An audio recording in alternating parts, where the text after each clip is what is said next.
Our daughter was named Sarah, and she served in the Navy for 6 years, and that's where she met her husband. Her husband had served 20 years in the military and was diagnosed with PTSD. And so they had grown distant. He wouldn't participate with the kids, and she was in the process of going through a divorce. And then ultimately, a week later, we were talking to her on the phone. And when she entered into the house with the little one, the littlest one was 20 months at the time, she said, someone's in here, someone's been in here. And we started yelling to her on the phone, or saying to her anyway, get out of the house now. Then we heard her say, don't touch me, don't touch me, don't touch me. And then her phone dropped, and we could hear the footsteps of her running, and we heard 3 shots. And he killed her.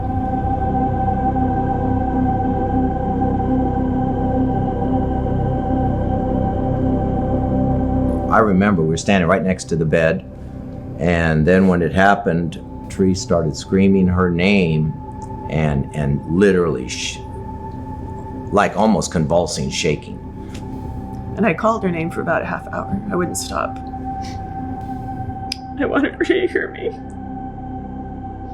And then apparently he grabbed the littlest one and took him in his vehicle that he had driven there. And he ended up committing suicide while driving. And thank God the car just swerved over and the baby was okay.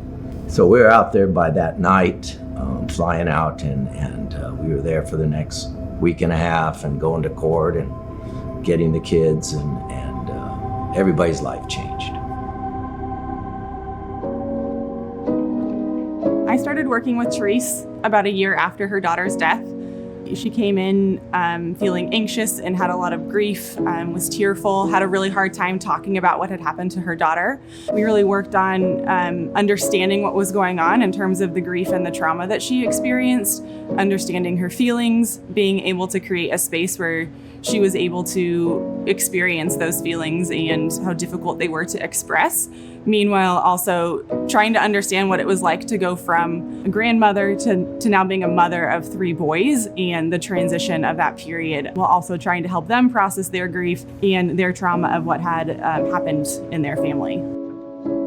Counseling certainly helped. The first, I'd say, year and a half was extremely difficult, especially with our oldest. He was just absolutely angry all the time, and he would take it out on me mostly, and his brother, his younger brother. I learned in counseling that was a good thing because he felt safe with me, and I was like, oh, this doesn't feel good, but it was nice to know. That's why he shared.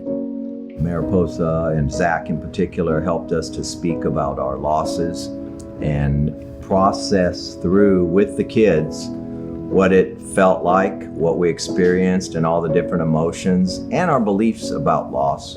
And we really appreciate what you guys have done for us.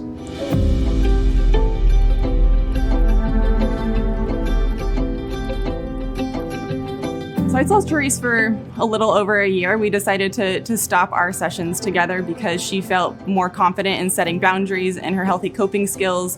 She wasn't isolating as much from other people. She felt more connected to herself and then also more connected to her family. And she was able to find some place of acceptance with what had happened.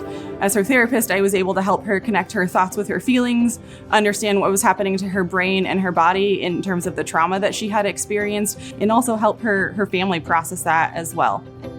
So I just would encourage anyone who has had loss or trauma or abuse or domestic violence to seek help, definitely seek help. I remember back like 30 or 40 years ago hearing about Mariposa and thinking it was just for women, and finding out through losing our daughter, and it's not just for women, it's for women and children and families and men too. It's very valuable, and I appreciate them. Yeah, Mariposa has been a blessing, and they'll bless you too.